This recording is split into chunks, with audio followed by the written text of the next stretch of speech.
Over the years, I've watched a lot of induction ceremonies. Some of them are boring, some of them are disjointed. Ed and Willard were probably the most entertaining pair in inductors, inductees that I've ever seen. And without further ado, let me get the heck out of the way here. Yes, I believe that, you're on. Thank you, Jimbo. I appreciate that. He's a good man, Jim Bohannon. I've known him for years. And, oh, look at this. But not in the biblical sense. Yeah, no.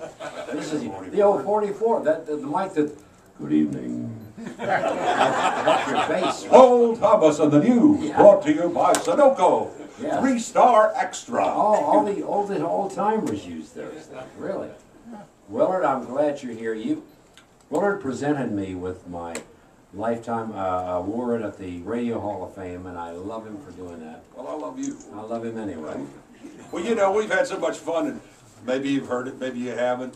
Getting to be a tired story now, but Eddie and I, the first time we ever spoke was over a microphone at WAMU. One of these microphones. And Eddie was doing a show, record show or something. Yeah, nobody was listening. Well, they couldn't because he had no transmitter. That's right. We didn't tell him that for 2 years. All the people would I never show got up. any phone calls. All the people at AU would show up and stand outside the studio, and everybody at the station thought, this has got to be a gangbuster radio station.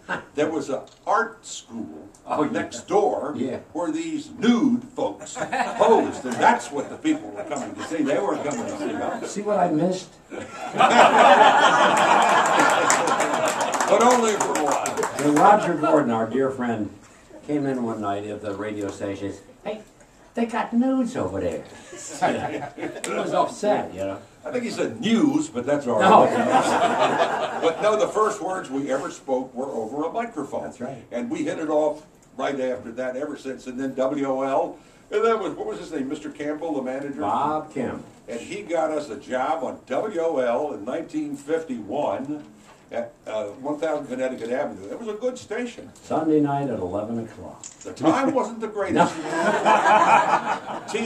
television had really, begun to move in. And so nobody would listen, but we managed to survive, and then we went to RC, and we were there for what, 23 or 4 years? Yes. And then Johnny Holiday, is he here tonight by his ring? No, he wanted to be here, but he's doing something in Baltimore. Well, are we? Whatever he's doing in Baltimore, we don't really want to know about that. That's right. I saw him one time down there on Paca and Pratt, I think. Yeah. More Pratt than Paca. But I got to tell you, you haven't used this story, but it's my favorite. Talking about Eddie Walker's stories.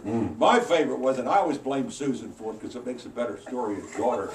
And she, on April Fool's Day, I don't care whether it's true or not, I know the real part's true, switched the toothpaste on the counter and put Ben Gay up there. And Eddie brushed his teeth with Ben Gay. That part's true, right? That's true. Whether it's Susan or not doesn't matter. But I know the morning he came to work, you could tell a mile away, here comes Ed. And his breath was fantastic.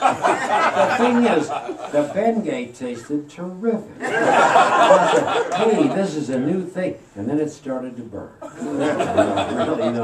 Did you ever wash any of your private parts with lava soap? No, you talk about burn, baby, burn. I'll never do that again. I remember. Changed your voice. One of them. Yes, it did.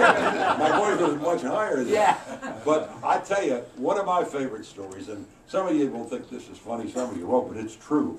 There was a lady who used to call WRC. You know, they're groupies at every radio station. And so this lady, she must have been 105, and she had one of these sweet little kind of southern voices, and then she'd move it down into a whiskey baritone. And I never will forget, her name was Aggie Smith. And she called me one day and she said, "Brother, I love to hear you on the radio. You have the most beautiful voice, and you play the best music of anybody on the air, and you do all of that and you're blind." And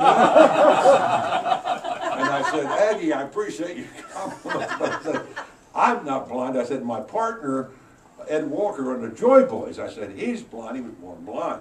She says, "You're not blind?" I said, "No, ma'am." She says, "You're not so damn hot then." Now that's a true story. Oh, boy. She's right, I wasn't so hot either.